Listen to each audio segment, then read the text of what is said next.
buena noche o buen día. Hola, ¿qué tal? Pues aquí estamos otra vez, aquí está Ricardo Esparza, ¿no? De Jalisco, México, y Julio Gaitán de Texas, Estados Unidos. ¿Cómo están? Muy bien, muy bien. Aquí listos. Saludos a todos. Pues acá Muy también bien. bien, esperando estos temas, ¿no? Que yo la mera verdad no había escuchado de esos casos Ajá. anteriormente. Creo que nada más de uno, pero hay dos que nunca había escuchado y a ver qué tal. Ok, qué bueno. Bueno, pues para los que nos están, digamos, sintonizando en este momento, ¿qué vamos a platicar? Vamos a platicar algunos casos relacionados con el misterio. Algunos dirían que un poquito de miedo, pero más misterio que miedo, que se supone que son virales en este momento. Por ahí, le preguntamos a la inteligencia artificial, ¿verdad? ¿Cuáles eran los 20 casos más virales para comentarlos? Y de esos escogimos tres. Entonces, vamos a platicar del caso de la Pascualita, del caso de, este, ¿cómo se llama? Elisa Lam y de la mulata de Córdoba. Sí, casualmente las tres son mujeres, casualmente. Pero bueno, entonces se supone que estos temas en las últimas semanas han sido tendencia porque la gente los ha buscado mucho en YouTube y en TikTok, ¿sí? Yo en TikTok no busqué nada, pero bueno, digamos que le creo a la inteligencia artificial y vamos a ver qué tal. Entonces, hoy no pudo venir Rodrigo porque se tuvo que sacrificar de ir a ver una exhibición de baile tahitiano, ¿verdad? Como así tipo hawaiano. Entonces, tuvo que decir, ¿me voy a ver a las chicas o voy a platicar con los muchachos? Y pues aquí no está. Ya saben dónde anda, ¿no? Ahí luego cuando en la siguiente lo veamos, ahí le preguntamos qué tal estuvo. Pues sí. Y bueno, pues entonces vamos a empezar por aquí con Ricardo, que escoja cualquiera de estos, que nos platique y aquí Julio y yo comentamos sobre ese y agarramos el siguiente hasta terminar la vuelta de las tres, ¿no? Entonces, adelante, Sí. Ricardo. Muy bien, muy bien. Pues muchas gracias. Pues vamos a hablar de esos tres misterios, ¿no? Que nos recomienda la IA, la inteligencia artificial, y que de alguna manera desafían el tiempo, ¿no? Siguen estando ahí, persistentes y digamos que de alguna manera, al ser resistentes al tiempo, pues bueno, han de ser relatos muy interesantes, ¿no? Ya lo vamos a ver ahorita. Y vamos a empezar a hablar del caso de la Pascualita, que le llaman la novia embalsamada de Chihuahua, ¿Eh? porque pues ahí es donde se da. Y esto se genera bueno, en el 25 de marzo de 1930, en un día de la Encarnación, cuando en una tienda de vestidos de novia que se llama La Popular, que se ubica en el centro histórico de Chihuahua, esto estamos hablando acá de México, apareció una figura que cambiaría todo para ese entonces, ¿no? En ese momento, Pascualita Esparza, la dueña, colocó en la vidriera principal un maniquí francés, así muy, muy realista.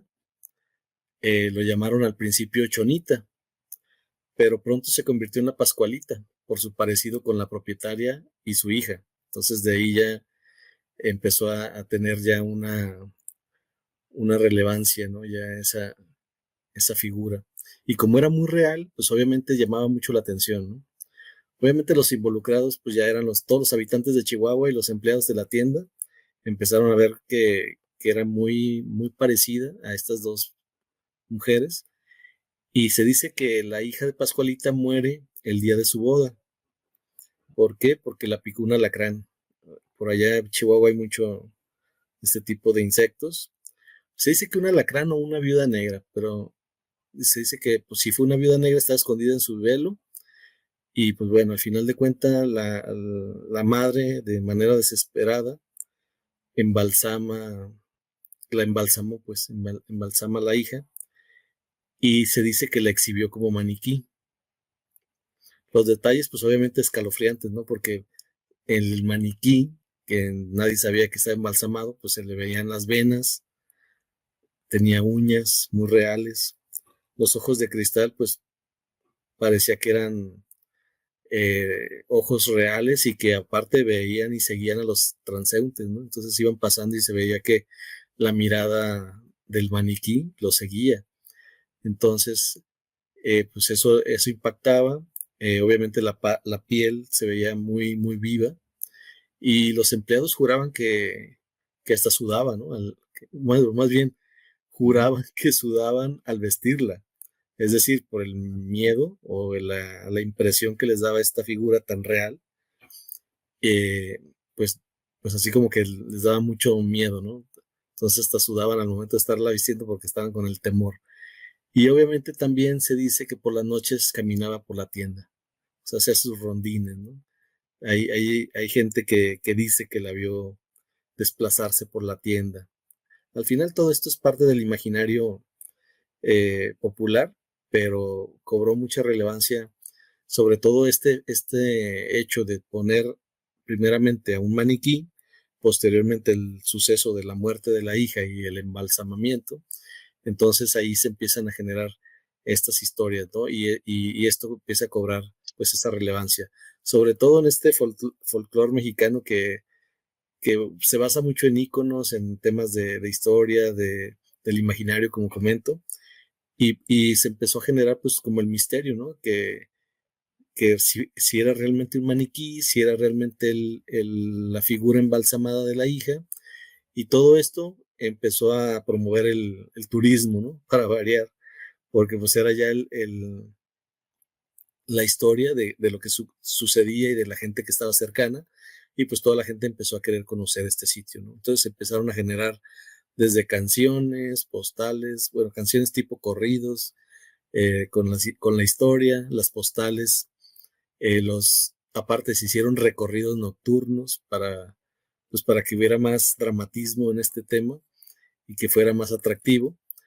Entonces se empezó a convertir digamos que en un modelo económico del miedo, ¿no? Porque al final de cuentas estaba enfocado al turismo, se basaba en este impacto que tenía, y pues bueno, al final de cuentas se va volviendo un símbolo eh, en el tema de la cultura en Chihuahua, también simbolizando el duelo, un duelo eterno, porque pues la madre pues la tenía ahí, entonces diariamente la tenía presente, ¿no? Y esto también nos demuestra cómo la frontera entre la vida y la muerte pues se alimenta de esas creencias, ¿no? En la parte sobrenatural. Actualmente la Pascualita sigue en la vidriera de la Popular, sigue existiendo la tienda, sigue estando en la vidriera y sigue atrayendo turistas y curiosos, ¿no? Obviamente los rumores de las restauraciones que se dieron en el 2003 y 2004, que se dice que hubo restauradores artesanos que sí vieron los restos y la reemplazaron por una réplica. Entonces, eh, sigue alimentando el tema del misterio, ¿no? Porque al final de cuentas no hay nada documentado, pero, y aparte las personas de la tienda lo niegan, entonces para evitar este tipo de situaciones, y aún así la gente sigue yendo y se puede ir a ver y está perfectamente ahí en la vitrina, en una esquinita, y este, entonces está lista para que toda la gente que la quiera conocer pues vaya y la visite y se cerciore y ratifique que efectivamente la mirada lo sigue, ¿no? Al momento que van pasando.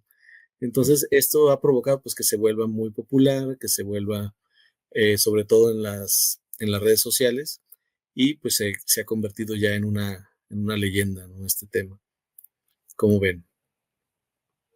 Eso es, pues sí, esa es la leyenda de la Pascualita, ¿no? Ahora, la información que sacamos nosotros, obviamente la sacamos de internet, de inteligencia artificial, por si hay alguna de repente imprecisión, pues no es intencional, ¿verdad? Confiamos en las fuentes.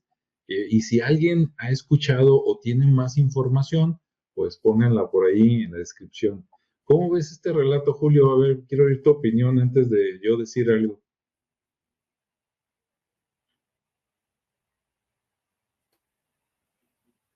Está apagado el micrófono. Eso. Sí, no, en ese caso, ahora que lo están comentando, sí había escuchado un poquillo acerca de esa Pascualita, que ahora conozco el nombre.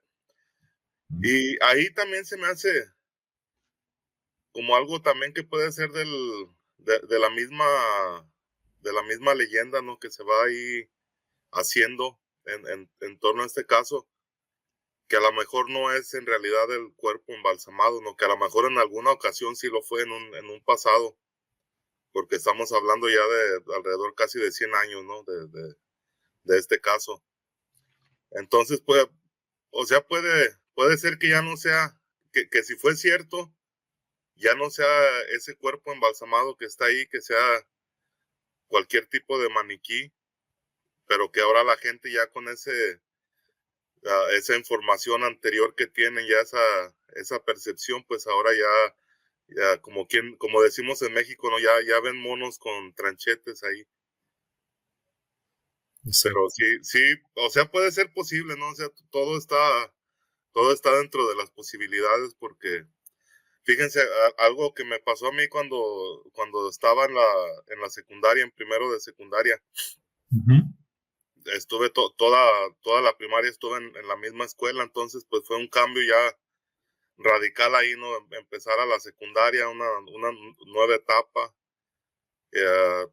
Estaba un poquillo más chico de edad, porque me avancé unos años en la primaria que me pasaron.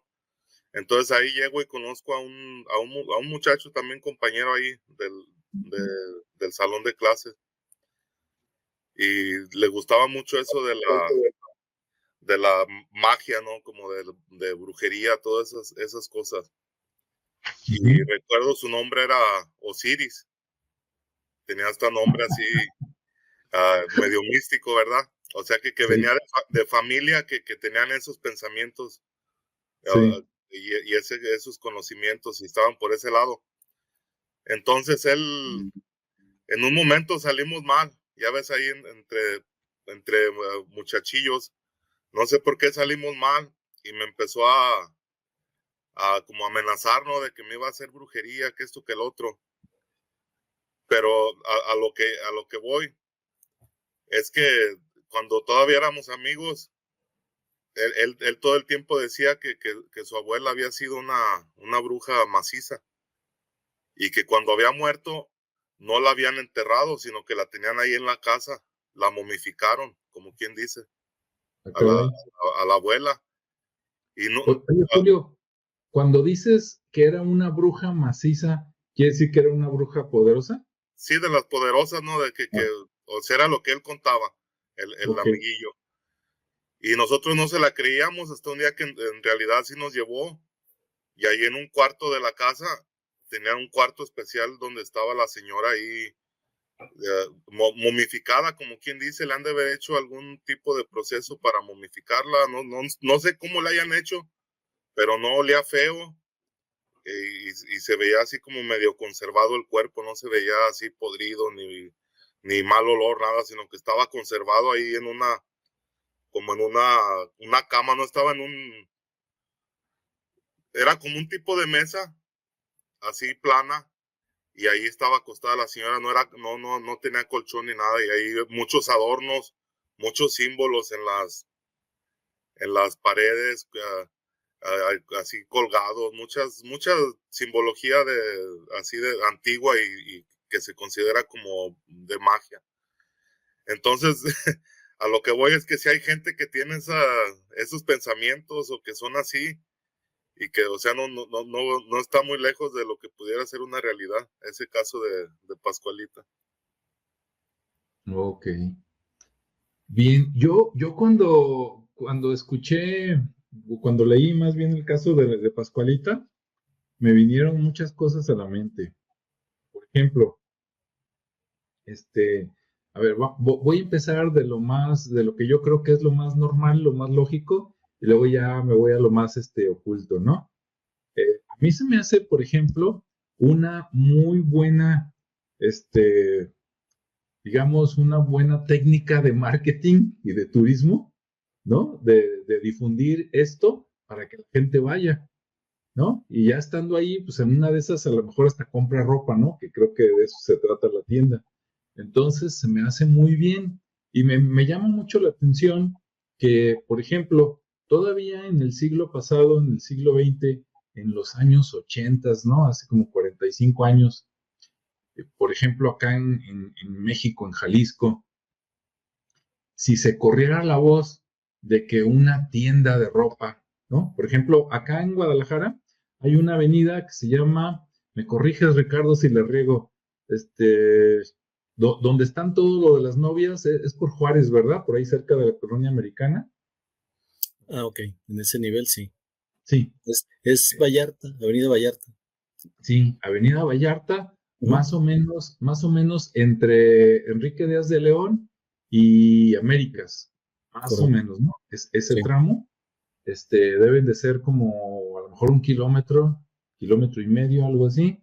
sí, Y hay muchas casas de moda que son especialistas para hacer trajes de novia y trajes de 15 años, ¿no? Para esos festejos. Entonces,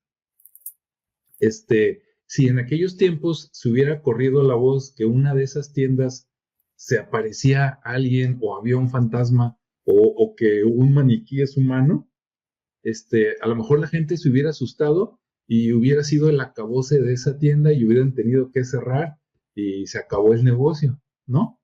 Pero en estos tiempos que vivimos ahora, creo que es todo lo contrario. Si tú corres la voz de que pasan cosas en un negocio y lo cuentas mucho y lo difundes y hasta los dueños o los empleados dicen que sí es cierto, te aseguro que va a ir gente, ¿no? A ver qué pasa. Entonces, por ese lado, sí me llama la atención que si fue adrede, si fue inventado para que la gente fuera, pues yo pienso que sí les funciona, no sé. Habrá que ver cómo es la mentalidad de la gente de Chihuahua, ¿no? A lo mejor es muy diferente a la de Jalisco, pero yo creo que si lo hacen eso aquí en Jalisco, ya no se diga en la Ciudad de México, van a ocasionar que la gente vaya, no que se asuste. Claro, a lo mejor van para asustarse, ¿no? Porque así es la gente, le gusta sentir la adrenalina, ¿no? Bien, ahora, por otro lado,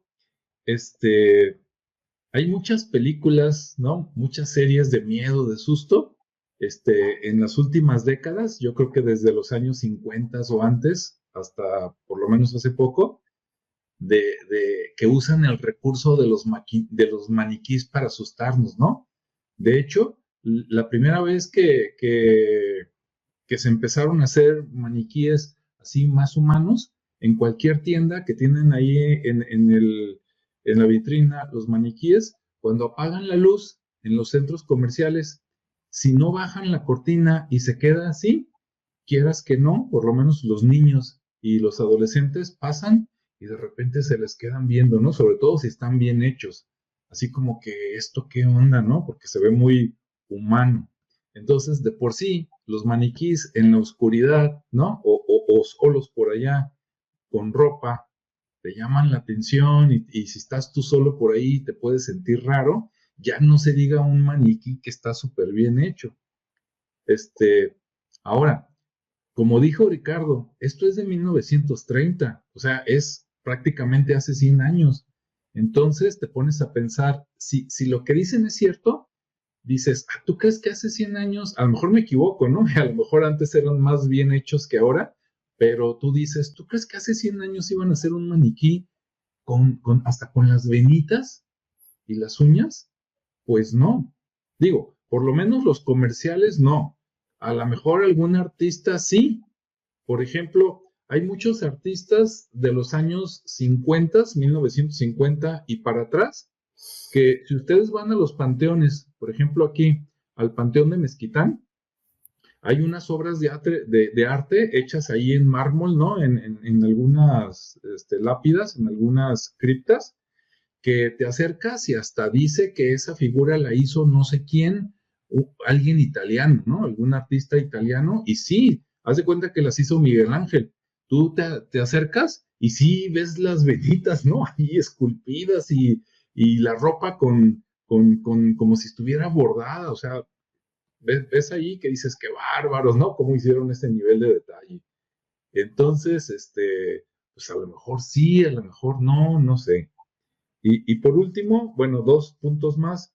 Hay muchas series de televisión viejas que alguna vez yo creo que sacaron algo parecido a eso de un maniquí o una persona que se murió, la embalsamaron o la momificaron y la pusieron ahí, como dice Julio, la bruja acostada. O hay familias que se ha sabido, ¿no? Que disecan a los familiares, a su mamá y la ponen en una silla y se quedan ahí a vivir con ella muchos años, ¿no? Entonces, digo, no quiero decir que la gente está loca, ¿verdad? Pero cada quien, sus costumbres. Algunas de estas series de televisión a lo mejor les suena. Me gustaría que luego nos confirmaran con los comentarios, sobre todo los que nos ven fuera de México, porque a lo mejor allá los programas de televisión se llamaban diferentes. Está, por ejemplo, la Dimensión Desconocida, está Cuentos de la Cripta, ¿verdad? Ahí donde sale un mono como Eddie, el de Iron Maiden. Esos Cuentos de la Cripta en inglés son Tales from the Crypt. A lo mejor hasta Julio los vio en alguna ocasión allá en Estados Unidos. Y por último, no me acuerdo si había un programa muy, muy viejo que se llamaba Sombras Nada Más. Sé que hay una canción, pero no. Creo que había un programa que se llamaba así o algo parecido. Entonces, como que por ahí la mente, cuando yo estaba chico, me dice algo así, parecido a esta historia, salió por ahí, ¿no? Y por último, también me recordó, Ricardo, aquí en la Catedral de Guadalajara, hay bueno, está la historia de una niña que le dicen Santa Inocencia, que se supone que la trajeron de Roma. Es una niña que se murió. Se supone que la mató su papá a golpes, así de gacho, ¿no? ¿Por qué? Porque era de otra religión que no era católica y la niña tenía amigas católicas. Entonces a la niña le llamó la atención la religión católica y quería ir a la catequesis y quería convivir, pues, ¿no? Quería convertirse, por decirlo así, al catolicismo y su padre dijo, no, ¿cómo es posible? ¿No? Y la regañaba y le pegaba y todo, y en una de esas le puso una buena soquetiza, o sea, una buena golpiza, y la mató. Entonces, después de que la mató, la enterraron, y no sé por qué, después, digamos que la desenterraron y vieron que no se había podrido, estaba como si estuviera dormida. Entonces, esto fue hace mucho, hace 2, 3 siglos, y según la inteligencia artificial, en 1786 trajeron sus restos acá a Guadalajara, Jalisco, y que a partir de 1925, ciento y tanto años después, decidieron exhibirla. Y entonces está como en un féretro tipo de cristal y ahí se ve la niña, ¿no? Y sí, se ve con cabello y se ven algunas venitas y todo. Ahora, si me preguntan a mí, pues yo creo que es una muñeca que alguien hizo y que está relativamente bien hecha, ¿no? Pero cada quien su fe.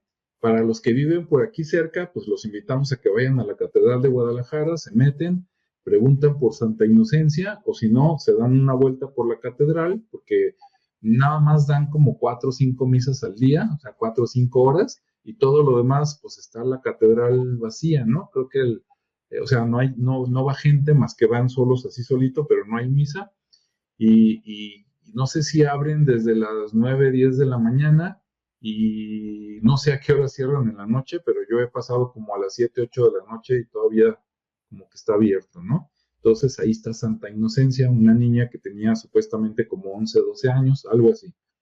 Y entonces me recordó esta historia de la Pascualita a la de Santa Inocencia. ¿Cómo ven? Pues muy bien, muy bien. Fíjate, Alejandro y amigos que nos escuchan, Uh-huh. de eso que cuentas de esa Santa Inocencia, hay otro caso que es más reciente de un joven italiano también con que pasa lo mismo. Se muere el joven y se quedan en el mismo estado como si estuviera dormido, no se ve ni siquiera que esté muerto, no hay descomposición, no hay nada. Y creo que es uno, si no estoy mal, hace muy poco lo acaban de beatificar, o sea, lo hicieron santo. y es uno de los santos que hay más recientes. Okay. No recuerdo el nombre exactamente, pero es un joven italiano. Ok, siguen apareciendo, ¿verdad? Más casos. Pues sí, muy interesante. Entonces, bueno, pues no sé si quieras comentar otro caso, Ricardo, o que Julio o yo le entremos al quite, como gustes. No, si gustan, seguimos esta dinámica si quieren. Si Ok. no, como gustan. Nada más estaba pensando respecto a esos cuerpos que no han sufrido descomposición, que Ajá. estaría interesante, no sé si la misma iglesia con toda su infraestructura, todos sus recursos, no haya hecho análisis pues de los tejidos, ¿no? Para saber por qué se detuvieron o algo en el tema de la descomposición, porque sí es interesante, ¿no? Más allá del fenómeno y de la beatificación y de la creencia, pues también está la parte científica, ¿no? Sí, Que no estaría mal, porque a lo mejor estamos ante alguna situación que pueda ayudar a la gente, ¿no? sí. El tema En de, el caso de, en el ajá, caso de la niña esta de Santa Inocencia, yo la he visto dos veces. Una vez, hace muchos años, sí fui así como que por el chisme a conocerla. sí, Y la última vez, hace como año y medio, 2 años, que estaba por ahí por el rumbo de la catedral, me metí, pero ya nomás la vi de pasadita, ¿no? Según recuerdo, yo la vi como una muñeca bien hecha, como tallada, pero sí como si tuviera recubrimiento como de cera. Ese es mi recuerdo, ¿no? Pero ujú. si los que nos están escuchando ya fueron a verla y me dicen, no, no seas hereje, sí, sí es cierto, ok, platíquenos a ver ustedes cómo la vieron y si saben más, adelante, ¿no? Y si saben que le hicieron un examen, como dice Ricardo, pues cuéntenos. Sí, digo, a lo mejor con ella tal vez no, pero en este caso que comenta Julio, pues sería como interesante, ¿no? Y más probable porque pues es mucho más actual. Pero bueno, Ujú. pues, es una simplemente inquietud ahí que me surge referente a cómo explicar estos fenómenos. Y más allá de querer explicarlos, pues bueno, qué cosas están ahí participando para provocar que no se Que no se pudo. degraden. Ujú. Pero bueno, vamos continuando y vamos a ver el caso de la mulata de Córdoba, ¿no? Ok. Este es otro caso que también es interesante porque, bueno, se desarrolla en 1618. Los nativos dicen que fue una bruja y que le dicen la bruja que navegó hacia la libertad. Entonces también es interesante porque en 1618 en la villa de Córdoba, estamos hablando de Veracruz, México nuevamente, durante la época colonial de la Nueva España, pues había una mujer mestiza llamada Soledad. Y, y esta Soledad pues era obviamente una mezcla ahí de sangre africana con española y pues les quedó muy bien hecha, ¿no? Entonces estaba muy guapa. Decía que tenía una belleza hipnótica y además vivía sola. Entonces, pues era como parte de otro atractivo, ¿no? Y que pues se dice que nadie sabía su origen, pero tenía mucho encanto y obviamente pues atraía a los hombres y con las mujeres pues les generaba envidia. Entonces, pues bueno, así es como empieza esta historia. Se dice que salía por las noches de su casa y generaba muchos rumores, sobre todo de brujería, ¿sí? Entonces, eh, por el hecho de que vivía sola, de que era muy guapa y que salía por las noches. Eso principalmente eran los generadores de esa sospecha. Entonces, la mulata, además hay otro personaje que es el alcalde Martín de Ocaña, que fue despechado, o sea, se acercó a ella y ella lo rechazó. Entonces, había muchos vecinos ahí muy supersticiosos y aparte, pues tenía otro, digamos que otro factor en contra, ¿no? Estaba la Santa Inquisición. Entonces ahora sí que se juntaron esos factores, esas condiciones y fue acusada de hacer pactos con el diablo. La encarcelan en San Juan de Ulúa, un carcelero, eh, digamos que le da un carbón, de alguna manera burla ahí la seguridad al ser carcelero, pues le resultó muy fácil. Le da un carbón, ella dibuja un barco en la pared y se dice que el barco cobra vida, ¿no? Y al cobrar vida, o sea, al volverse real, pues se sube en él y desaparece mar adentro. Y ya deja el guardia ahí, se dice que loco o muerto, no se define muy bien cómo lo dejó, pero asombrado ante este fenómeno. Y bueno, pues cobra una gran relevancia este momento porque pues al final digamos que es un símbolo de resistencia mestiza contra la opresión colonial, por eso le llaman que navegó hacia la libertad, la bruja que navegó hacia la libertad, porque ocurre este fenómeno, ¿no? que fue narrado por este guardia que al final quedó como aturdido, ahí se dice que loco, y pues de alguna manera también se genera la duda, ¿no? De que si realmente quedó así o se hizo el loco por dejarle escapar, no lo sabemos. Entonces, queda ese simbolismo, pues como comentaba, de la opresión colonial y la libertad. Y al final, pues también representa el sincretismo cultural de la magia como escape, ¿no? Obviamente inspiró, por ejemplo, a José Pablo Moncayo en 1948 a realizar una ópera. También hubo bailes, festividades. De hecho, hay muchos dibujos ahí por la calle que representan a esta mujer. Y bueno, se han creado cuentos y muchas historias, ¿no? Pero bueno, esa es una de las partes. Obviamente hoy en día, pues se sigue manteniendo esta leyenda. Hay digamos que poca información, pero finalmente como que fue muy impactante, ¿no? De hecho, hasta en las escuelas eh, les enseñan esta historia referente a lo que pasó con este personaje, con Soledad, perdón. Y, y también, pues, les decía, hay murales que son representados en las calles con el barco, hay eventos en San Juan de Ulúa y incluso se ofrecen tours para narrar la historia, obviamente con el tema de atraer a los turistas y se va mezclando la historia con la magia y bueno, hacen ahí como una especie de performance. Entonces se vuelve muy, muy interesante.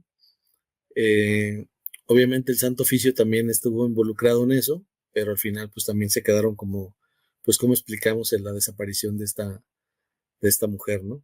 Con ese acto sobrenatural que así le llamaban, o aparte le decían el escape mágico.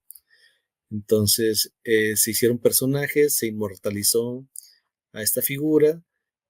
Hubo escritores como Vicente Riva Palacio que también hizo por ahí un escrito y digamos que de alguna manera esta mujer se convirtió en un pilar de la cultura mexicana con su historia. Como les decía, se enseña en las escuelas y se mantiene, pues se recuerda como una bruja al final de cuentas. La siguen manteniendo así porque es un símbolo para ellos, no satanizado, sino más bien ese símbolo mágico que representó la libertad.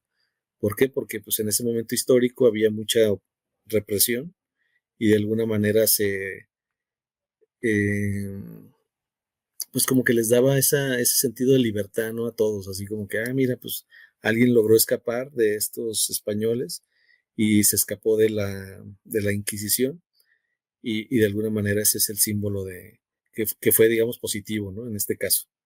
Entonces ya nada más se queda así como un símbolo de libertad, de misterio, sobre todo porque en esa época pues había mucho, digamos que sombras o muy, muy oscuro, digamos que era como una etapa muy oscura del México eh, colonial, ¿no? Entonces básicamente ahí es lo que se sabe. Digo, a lo mejor hay más información, pero en breve, en resumen, es básicamente lo que les puedo contar. Muy interesante. La mulata de Córdoba, como dijo Ricardo, Córdoba, Veracruz, no Córdoba, España, ¿no? Así es. Bien, ahí, ahorita vamos a ver qué opina Julio, pero yo quiero comentar algo. En la época colonial, a lo mejor en toda América, ¿no? Pero voy a hablar de México, que es lo que conocemos aquí.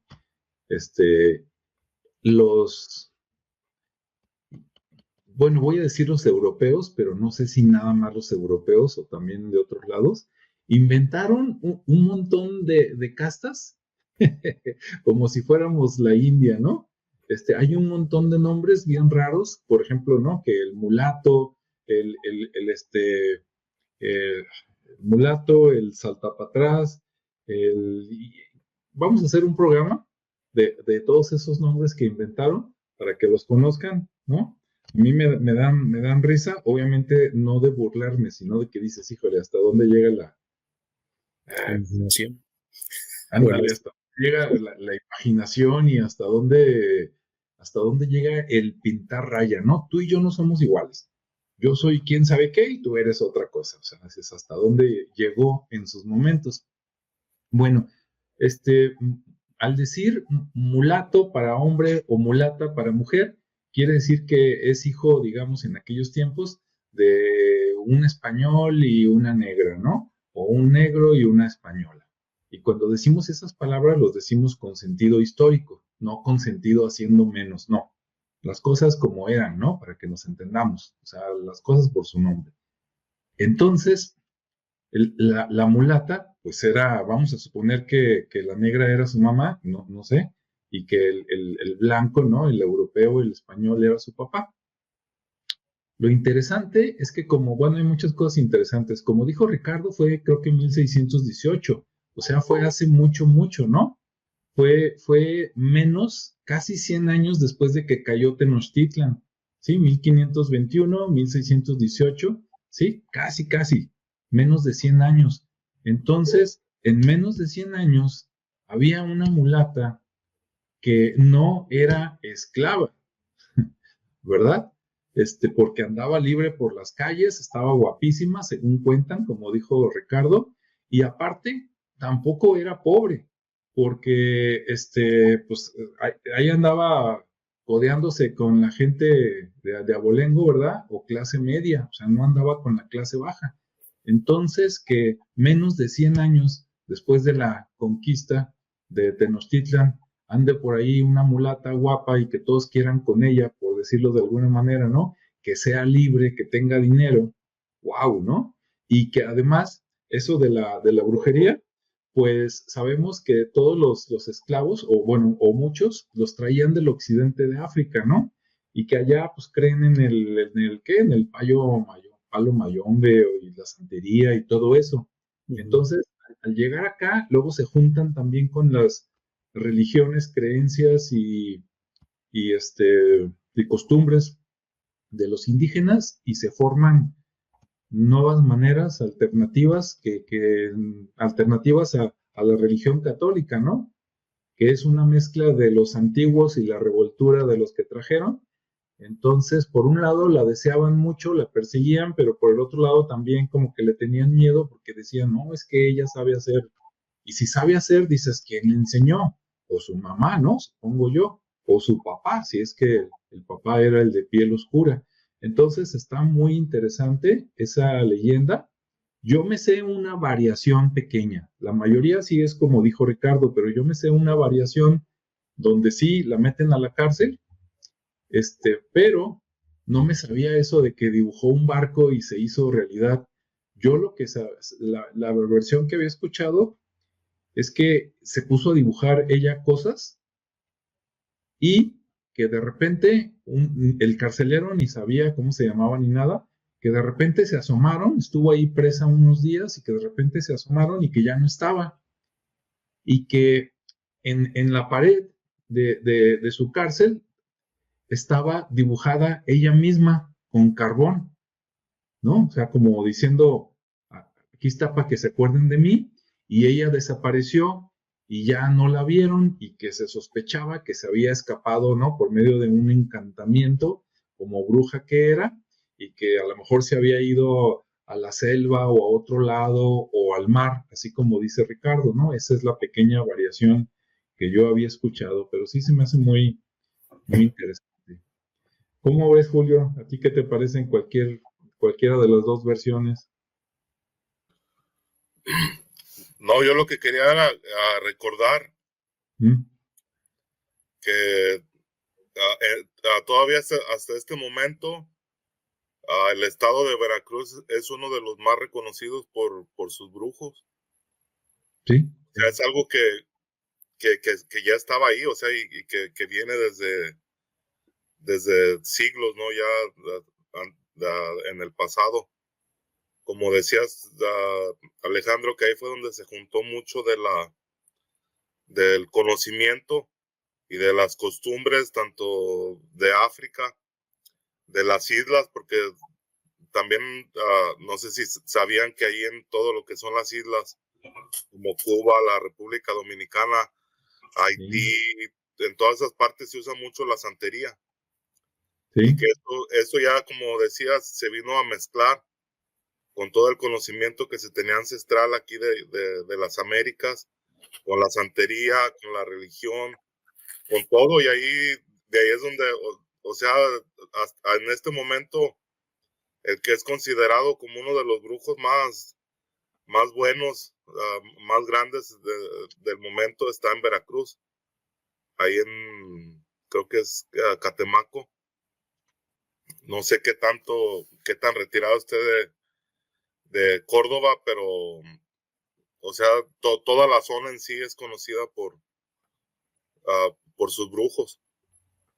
Entonces sí hay mucho que, o sea, en esta historia de que se puede interpretar que sí fue algo que ocurrió, que esta mujer por medio de conjuros, por medio de magia, se pudo escapar y salvar pues de la Inquisición.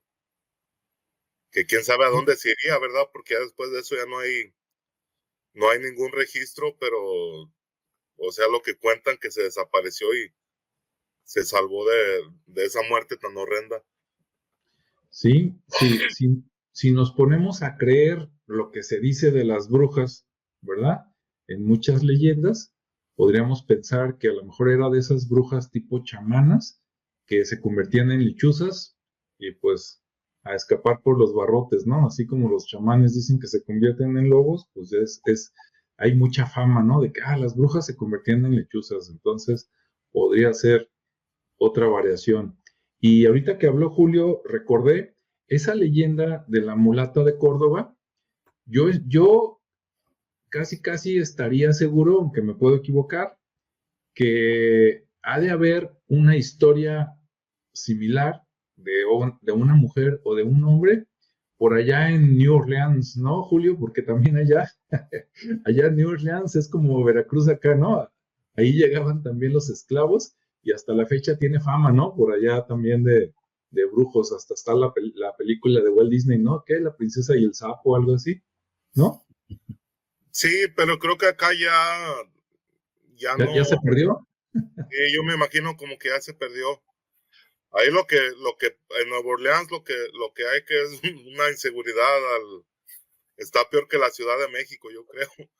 Ahí no te puedes, o sea, no puedes ni, cuando el sol se mete, es hora de poner tierra de por medio, porque si te quedas ahí, no sabes qué es lo que te pueda pasar. Y no solamente en Nueva Orleans, sino todo lo que es la zona alrededor ahí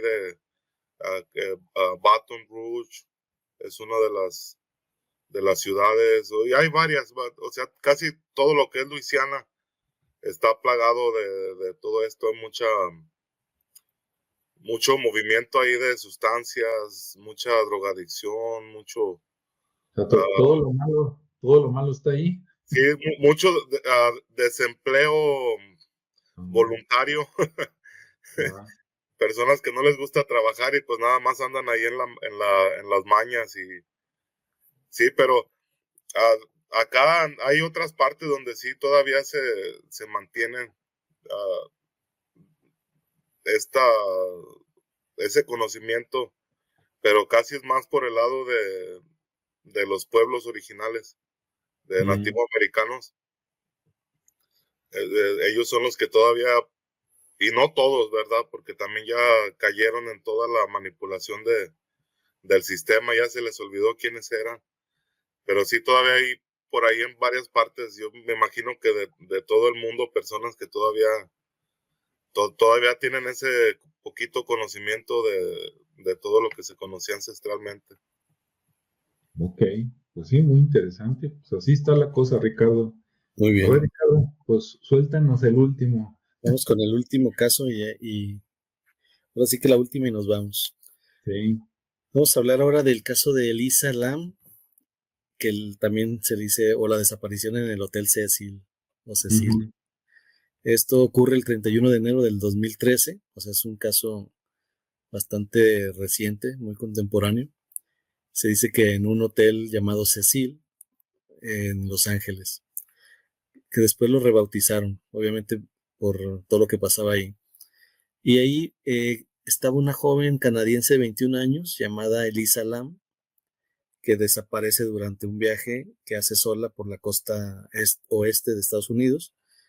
Y su último rastro, esto a través de un video muy perturbador, se dice, que tienen un video en un ascensor donde gesticula con un extraño que se esconde y aparece a hablar con alguien invisible.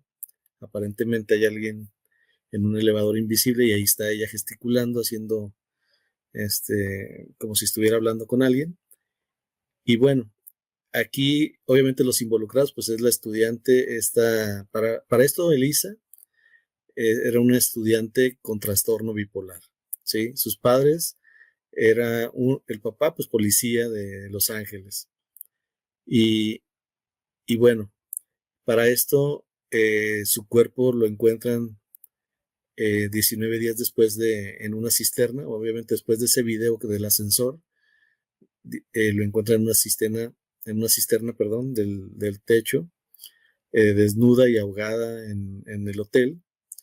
Y bueno, con esto empiezan a hacer ya las investigaciones, se empieza a alimentar ahora sí que toda la historia, se empieza a viralizar en temas de teorías conspiranoicas, de posesiones, de tráfico, de sacrificios, de experimentos. O sea, se empiezan a armar muchas historias alrededor de este suceso e incluso empieza a inspirar esta historia a películas, ¿no? Hay una que se llama Dark Water y son episodios, o sea, son una serie. También como impactó tanto en el tema de los problemas de la salud mental, pues también empezaron a hacer otro tipo de series, ¿no? Sobre todo también a resaltar el peligro que había en Internet al estar utilizando ese tipo de información y exponerla, de tal grado que se estigmatiza, por ejemplo, los barrios como el Skid Row, y empiezan pues a generarse una situación ahí muy extraña, ¿no? Obviamente todo esto del ascensor y de las imágenes que se encontraron, pues ahí la siguieron analizando, se, se ve cómo está gesticulando, cómo se esconde en un rincón, cómo agita las manos, todo el análisis del suceso previo a que la encontraran, eh, pues sí, se ve muy claro lo que está sucediendo, no se comprende obviamente porque está sola, pero luego sale de cuadro y ya no se le vuelve a ver. Entonces, eso es lo más extraño, ¿no? Donde decían, oye, pues si estaba aquí haciendo ahí mucho movimiento con las manos, aparentemente hablando con alguien, hasta que sucede esto, ¿no? Que la encuentran por ahí. Entonces, incluso después de todo esto, también hay escenas que se utilizaron, digamos que se representaron como la parte de la tragedia y lo empezaron a convertir en un espectáculo, ¿no? Como les decía, se empieza a viralizar, se van tomando elementos para analizarlos y para tratar de reforzarlos en el sentido positivo, como la salud mental, pero otros empiezan a inspirarse a hacer series, como ya mencioné una, otra es la de American Horror Story, que también es una muy, muy popular y de hecho está interesante la serie, pero sí toma elementos, es tan sórdida, es tan real, pero precisamente porque toma elementos reales, ¿no? De situaciones reales y los muestra como si fueran unas historias para entretener.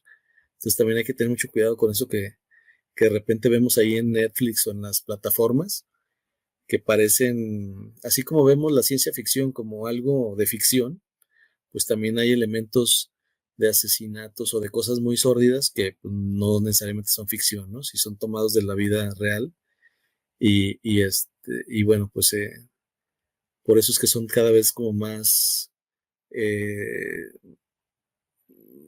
que impactan más, ¿no? En nuestra emoción, en nuestra psique y bueno, pues hay que cuidar esa parte. Ya después de hacer la autopsia, se dictamina la muerte por accidente. Se dice que pues se ahogó y lo asumen a su trastorno bipolar como uno de los factores que contribuyeron a la caída pues en esa cisterna, ¿no? El caso hasta el momento no se ha cerrado, en la corte sigue abierto, está con la opinión pública, el video se sigue analizando y el nombre de Lisa Lam permanece ahí como un recordatorio sombrío de los misterios de la tecnología que no pueden descifrarse, sobre todo por el tema de la cámara, ¿no? De que no genera mucha información, sobre todo cuando se desaparece en un punto ciego. Y también pues nos da un mensaje de qué tan vulnerables somos, ¿no? Como humanidad, a pesar de estar en un mundo pues hiperconectado, porque pues todo el tiempo nos están vigilando, tenemos cámaras, tenemos un celular, pero de momento, en este caso, pues se muestra que aún con toda la tecnología, pues no ha ayudado a determinar exactamente qué fue lo que ocurrió con esta chica, ¿no? Cómo llegó de un elevador a una cisterna. Y ahí es donde está. Digo, ha generado, ahora sí que ha sido un misterio su historia porque no se ha definido, no ha tenido una conclusión. Por el contrario, ha inspirado su tragedia en series e historias y bueno, ese es como uno de los casos. Yo creo que es mencionado ahí por ser del 2013, ¿no? Por ser algo muy, muy reciente. ¿Cómo ven? Ahora, eso de 2013 es mencionado del 2013, porque sí, ¿verdad? Sí, sí. Porque yo por acá, no, ya es que me estaba confundiendo. Sí, Por de hecho, acá, 31 de ¿no? enero del 2013 es cuando ocurre este hecho. Ok, sí, pues es muy reciente, digamos, bueno, históricamente hablando, ¿no? Híjole, pues ahí hay muchas cosas, oscuras y tristes, ¿no? Que estaba muy joven, que se podrían hablar mil cosas, ¿no? Por un lado, a lo mejor me voy a escuchar mal, pero comparado, digamos, la familia mexicana contra la familia norteamericana anglosajona 100%, acá en México, la familia tienen mucho contacto, ¿no? Conviven abuelos, nietos, todos, y aunque una persona se vaya de repente a vivir lejos, luego en las vacaciones se reúnen, vienen, tú vas o ellos vienen, o sea, se siguen los lazos, ¿no? Y no digo que allá no, pero acá, por ejemplo, los papás apoyan mucho de que, no sé, vives en Guadalajara y te vas a estudiar en Monterrey, te apoyamos, te conseguimos la renta de la casa, etcétera, y no es de que, pues ya no te vamos a ver hasta dentro de muchos años, ¿no? Cuando mucho pasan 2, 3 meses y resulta que la mamá ya se fue a darle una vuelta, ¿no? O el papá, o sea, hay mucho contacto. Y en Estados Unidos o en Canadá, como nos hacen ver en las películas, de repente el chavo a los 15 años ya se salió de la casa, ¿no? A los 17 se fue a la universidad lejos y casi casi no lo vuelven a ver hasta Navidad. Entonces, de repente, si es cierto, esa desconexión, ¿no? Ese corte de la familia hace que los chavos, sí, muy independientes. Por ese lado, bueno. Pero al no tener una familia, la familia real, pues tienes que buscar una familia postiza, ¿no? Amigos, etcétera. Y puede que tengas mucho éxito, bien por ti, pero puede que de repente te empieces a juntar con malas amistades que no te convienen. Y a mí, aunque ella haya sido bipolar, aunque haya sido depresión, digo, imagínate cómo necesitas andar para meterte a un lugar oscuro ahí, a ahogarte con el agua. O sea, de repente dices, ¿será que estaba con ataques psicóticos, veía entidades? ¿O será que a lo mejor alguien la drogó y le dijo, tú no vales nada, ya no te quiero ver, y entonces sí fue la otra y se suicidó sola. No sabemos, ¿no? Cuando decía Ricardo la cisterna, allá en la azotea, allá fue y se tapó. Me imagino como lo que acá conocemos como los tinacos, ¿no? Ya ven que acá en México, lo que pones arriba para que tenga agua es el tinaco, y lo que pones abajo es el aljibe, ¿no? Que está abajo del piso allá enterrado, para bombear agua para arriba es el aljibe y el de arriba es el tinaco. Entonces digo, imagínate una muchacha que tenía creo que como 21 años, algo así o menos, subirse arriba, no sé a qué piso, meterse al tinaco y esperarse pues ahogarse ahí, pues está cruel. ¿Tú cómo ves, Julio? ¿Habías escuchado algo de este caso? Sí, fíjate que de todos es el único que conocía, así Ajá. que me acuerdo ya de las, en ese tiempo todavía veía noticias Ajá. y programas así de casos policiales, me gustaba mucho en ese tiempo. Y fíjate, pero en todo lo que fue este caso, hay algo que es donde está el misterio. Uh-huh. Porque así como decías, fue encontrada dentro de un tinaco en la azotea del hotel, pero cuando fue encontrada, tuvieron primeramente que desaguar el tinaco Uh-huh. y lo tienen que cortar, Uh-huh. porque el acceso que tenía a la puerta que tenía de servicio era muy pequeña para que cupiera el cuerpo de esta muchacha por esa puerta, o sea, Uh-huh. por ese acceso. Y ahí es donde está el misterio. ¿Cómo se metió si no cabía? Uh-huh. ¿Y cómo terminó dentro? O sea, ¿cómo terminó dentro de esa cisterna, de ese tinaco, cuando el mismo acceso a era muy pequeño, donde no cabía una persona? Sí. Más que, como decía, ¿no? O sea, como cuenta la historia, sí, tenía trastornos mentales, pero en la mayoría de estos casos que ya no es solamente el problema de la bipolaridad, sino Uh-huh. que ya es la esquizofrenia, que ya Uh-huh. es lo más extremo que hay de esto. Ya, por lo regular, las personas esquizofrénicas escuchan cosas, ven cosas que la mayoría de las personas, o sea, pues tú dices, no, pues está loco, ¿verdad? Porque ellos ven y escuchan lo que nosotros no vemos y escuchamos.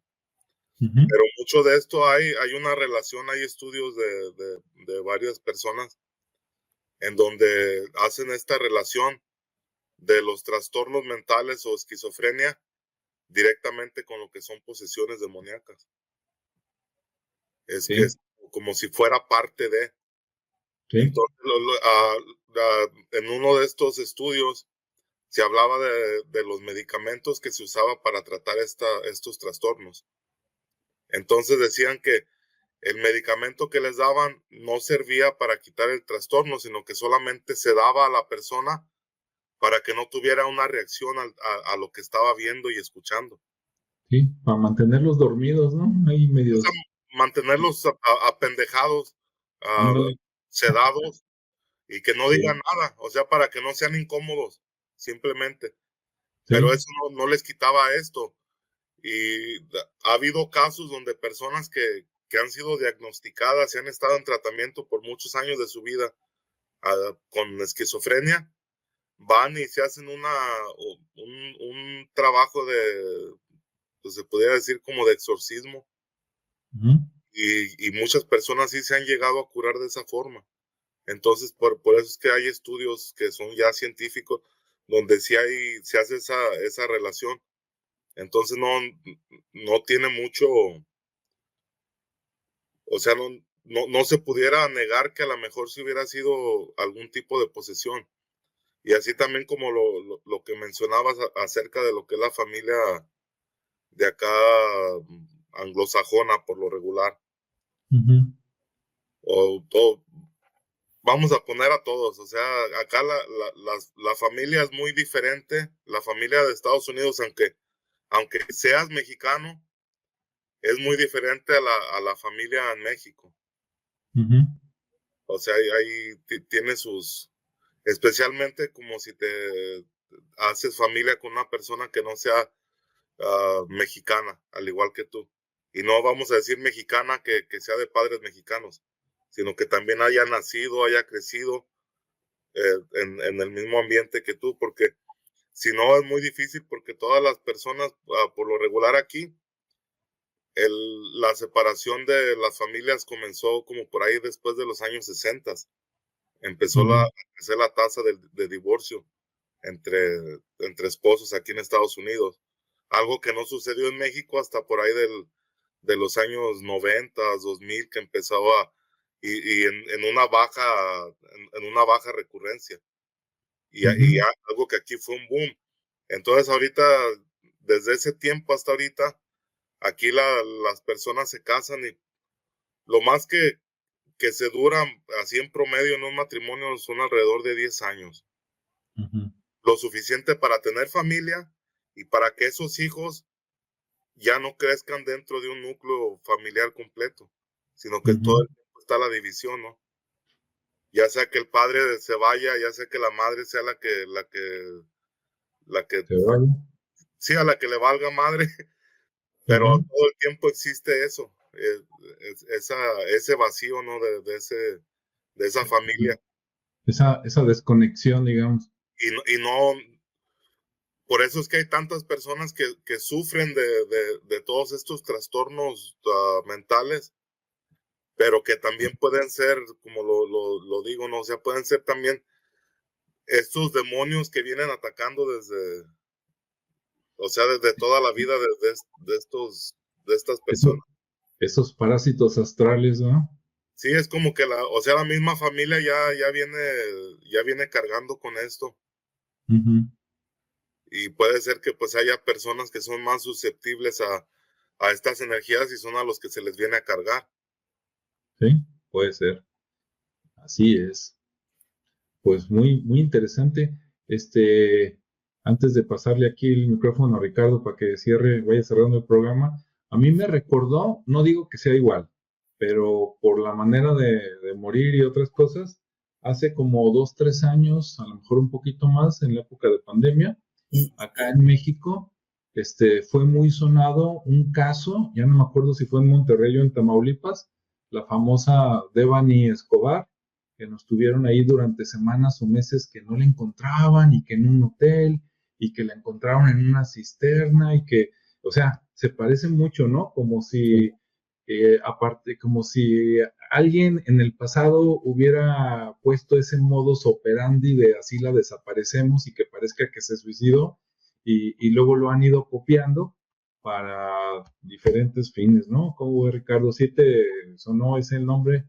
Sí, de hecho, desde que estaban comentando las evidencias que había y la forma, y de cómo efectivamente, a pesar de que tenemos toda la hiperconexión que mencionaba, y eso me refiero a las cámaras, a los Ujú. dispositivos, y se generan puntos ciegos, ¿no? Y Sí. casualmente, pues, eh, se desconecta todo para perder evidencias, se manipula o no sé, o también dejémoslo al tema misterioso, Ujú.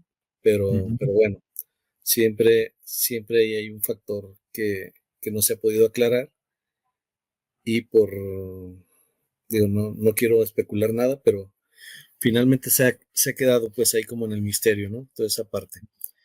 Y sí, ese caso me vino muy a la mente porque fue algo muy, muy explorado. A la fecha sigue yo creo que abierto el caso, igual que de este otro, Ujú. pero sigue sin evidencia, ¿no? O sea, está todo, pero hay eslabones ahí que no se han podido Sí. unir. Mu- Entonces, Mucha evidencia, pero también muchos huecos ahí como que apuntan a varias cosas, todas mm, turbias. sí, exacto. Sí, hay mucha especulación y pues es eso, pues al final no empatan las historias, las evidencias, y la narrativa pues no da match. Entonces, al final es como dice Julio, pues ¿cómo te explicas que cayó ahí si no podía entrar? Para empezar, ¿cómo se introdujo a pesar de su esquizofrenia o de su locura o de lo que haya tenido, o quién la ayudó a entrar, ¿no? También. Sí. Entonces, hay todavía cosas por explicarse ahí. Entonces, pero bueno, para ir cerrando, como bien comentas, pues bueno, ya estos tres misterios, digamos que ya separados por estos siglos o fronteras, pues ya nos recuerdan exactamente eso, ¿no? Lo que inexplicablemente es lo que los une, ¿no? La parte inexplicable. Porque la Pascualita, pues ahí está, ¿no? Ahí está eternamente, puede seguir ahí tras esa vitrina, tras esas historias y se pueden ir generando otras. Al final de cuentas, pues cada visitante va a tener su propia experiencia. En el caso de la mulata, como también bien comentaban, pues ya era un tema cultural. Es una región donde se practica la magia, se acepta, tan así que es una historia que se da en las escuelas, o sea, y se da en un sentido positivo, no es así como que, uy, era una bruja y nada, o sea, simplemente una historia más, donde navegaba hacia esa libertad, y pues ya en el caso de Elisa Lam, pues obviamente nos advierte de las sombras internas, ¿no? Es decir, a esa especie de locura, en un mundo que pues es racional, pero que los enigmas siguen persistiendo y pues nos invitan a mirar más allá, ¿no? Siempre a mirar más allá ya sea de ese espejo, de ese vidrio, de esa pared o del ascensor, como en este caso, y preguntarnos qué tanto es realidad o qué tanto es ilusión y dónde queda esa línea del misterio, ¿no? Que al final de cuentas se vuelven misterios eternos, en este caso. Así es, qué bárbaro, Ricardo. Muy buena resumen de todo, así para cerrar. Yo no quiero irme sin decir lo siguiente. Ahorita que dijiste otra vez, de la mulata, me acordé. Julio habló de Catemaco, ¿no? Que debe de estar relativamente cerca de Córdoba, por ahí, o de Veracruz, tierra de brujos. De hecho, tienen ellos como tienen un evento anual, ¿no? De la reunión anual de brujos. Y pueden comprar boletos y ir a conferencias y toda la cosa. De hecho, este año, es lo que quiero decir, ahí a Catemaco fueron Salma Hayek y ¿quién era la otra? Que salió mucho en las noticias, pero sí, hace no más de 4 meses fue noticia de que Salma Hayek y una amiga de ella, por decir algo, no me acuerdo si era, creo que fue Angelina Jolie. Salma Hayek y Angelina Jolie fueron a Catemaco 3 días. Bueno, fueron a dar una vuelta de 3 días y uno de esos días fue para ir a Catemaco, ¿no? Hasta se dijo, no, van a renovar votos con el maligno, ¿no? Ahí para que sigan siendo vigentes. Entonces, hasta ellas fueron. Si no, búsquenlo en internet, se van a enterar. Adelante, Julio, ¿qué quieres decir de despedida? No, pues ahí en Catemaco es donde está ahorita el brujo mayor al que se le nombra ¿cómo le dicen? El unicornio negro. Sí. Es un muchacho joven y él es ahorita uno de los buenos ahí de la zona de Catemaco. Sí. Y no, pues nada más que, o sea, que hay misterio en los tres casos que vimos, cosas que no se ha podido ni constatar ni negar.